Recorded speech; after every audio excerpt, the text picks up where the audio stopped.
tanaman tahunan ingatnya gimana? Ya udah tanaman yang, kalau misalkan kita udah panen itu nggak langsung ditebang, bisa dipanen lagi gitu ya.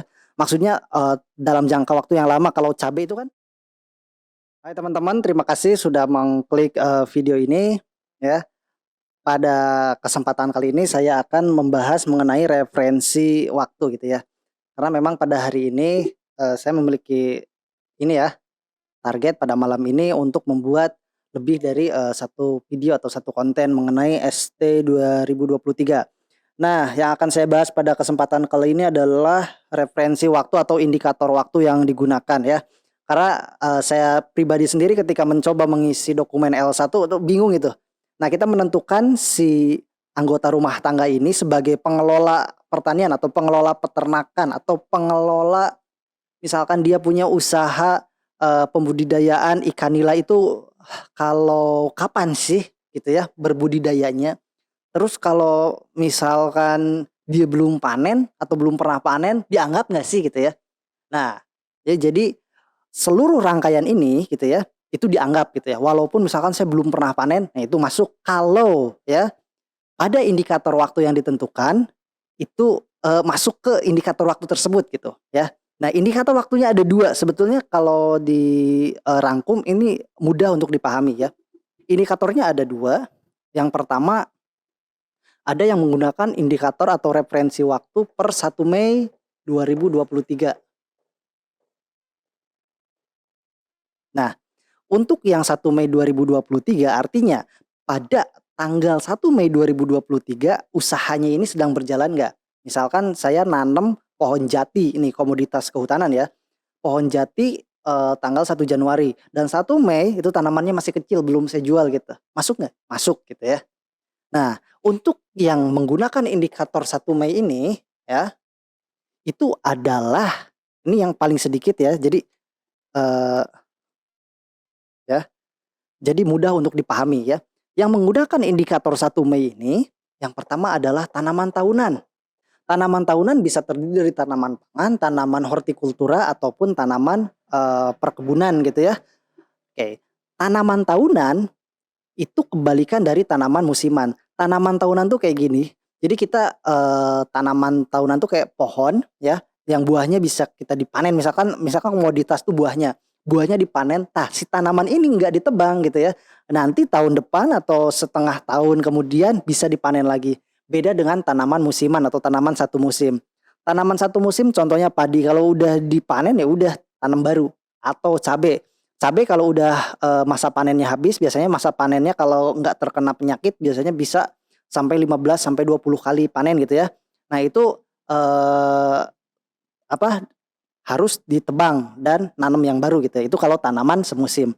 Nah kalau tanaman tahunan itu masuk ke 1 Mei 2023. Jadi per tanggal 1 Mei itu, si usahanya ini berjalan nggak, sedang berjalan nggak. Usaha itu bisa mulai dari pembenihan, pembibitan ya, kemudian pembenihan, pengolahan lahan, pemanenan gitu ya, itu termasuk gitu.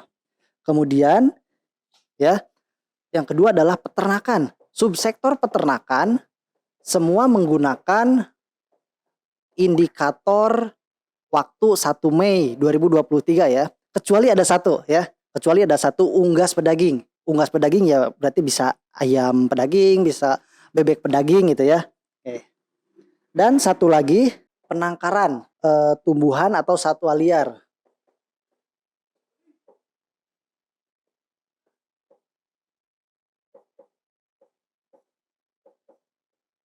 Nah ya, untuk yang menggunakan indikator 1 Mei 2023 hanya yang 3 ini ya. Sisanya ya kalau teman-teman, nggak mau ngapalin semuanya, udah yang ini aja. Yang menggunakan indikator 1 Mei 2023 yang ini yang 3 ini.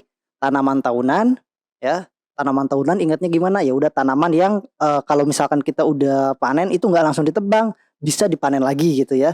Maksudnya, dalam jangka waktu yang lama kalau cabai itu kan dipanen terus kita tunggu 1 minggu panen lagi misalkan. Nah kalau itu nggak masuk ya. Kalau tahunan itu, musimnya beda.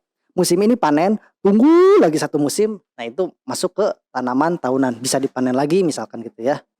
Kemudian indikator waktu yang kedua atau referensi waktu yang kedua itu, 1 Mei 2022 sampai dengan 30 April 2023.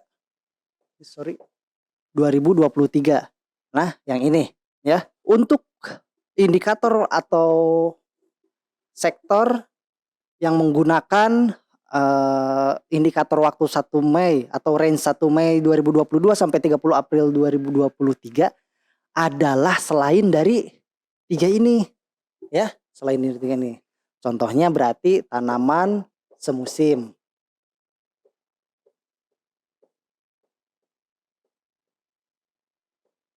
Oke, yang kedua tadi ya peternakan kecuali ya kecuali unggas daging.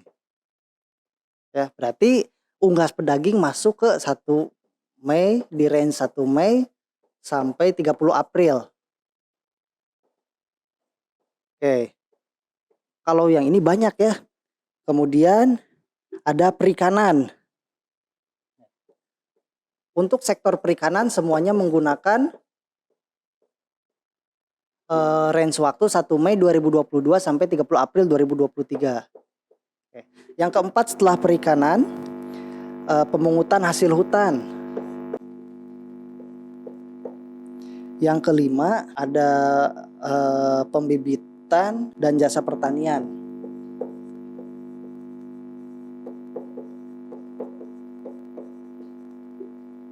Pembibitan dan jasa pertanian. Dan yang keenam ada penangkapan satwa liar. Ini untuk indikator waktu, cara kita menentukan bahwa si orang tersebut adalah termasuk anggota rumah tangga pertanian atau bukan gitu ya. Jadi untuk menentukan dia itu pengelola pertanian, pengelola usaha pertanian atau bukan gitu ya. Nah, terima kasih untuk teman-teman yang sudah support dan nonton video ini, semoga membantu gitu ya. Oke.